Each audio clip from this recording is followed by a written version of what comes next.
एक लूमड़ की दुम पे पत्थर आ गिरा, दुम कट गई। एक दूसरे लूमड़ ने जब उसे देखा तो पूछा, ये तुमने अपनी दुम क्यों काटी? दुम कटा लूमड़ बोला, इससे बड़ी खुशी और फरत महसूस होती है। ऐसे लगता है जैसे हवाओं में उड़ रहा हूँ। वाह क्या तफरीह है।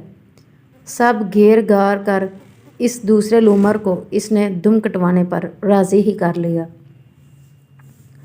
इसने जब ये दुम कटाई के मोहम सर कर ली तो बजाय सुकून के शदीद किस्म का दर्द महसूस होने लगा। पूछा, मियाँ झूठ क्यों बोला मुझसे? पहला कहने लगा, जो हुआ सो हुआ। अब ये दर्द की दास्तान दूसरे लूमड़ों को सुनाई तो उन्होंने दुमें नहीं कटवानी और हम दो दुम कटों का मजाक बनता रहेगा। बात समझ में आई तो ये दोनों दुम कटे पूरी बरादरी को ये खुशकुन तजर्बा करने को कहते रहे।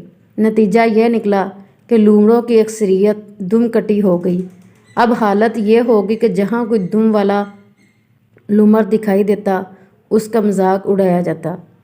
जब ये फसाद आम होकर फैल जाता है, अवाम नेकोकारों को उनकी नेकी पे ताने देने लग जाते हैं और अहमक लोग उनका मजाक उड़ाते हैं।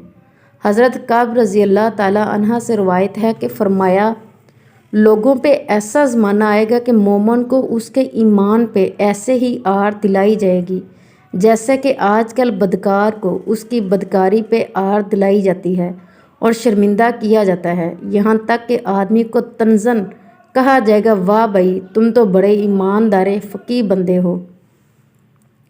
बिगड़ा हुआ माशरा जब नेकोकारों में कोई काबिल इतराज़ बात नहीं तलाश कर पाता तो उनकी बेहतरीन खूबी पे ही उनको आर दिलाने लग जाता है। क्या लूत अलैहिस्सलाम की कौम नहीं कहा था, निकाल दो लूत के घर वालों को अपनी बस्ती से, ये तो बहुत नेक बने फिरते हैं।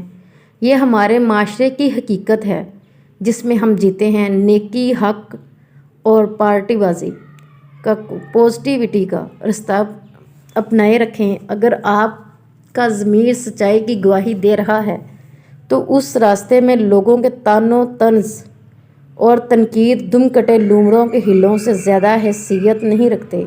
इनकी परवाह न करते हुए अपनी मंजिल की तरफ बढ़ें। अल्लाह पाक आप और हम सब का हामी व नासर। जज़ाकल्लाह।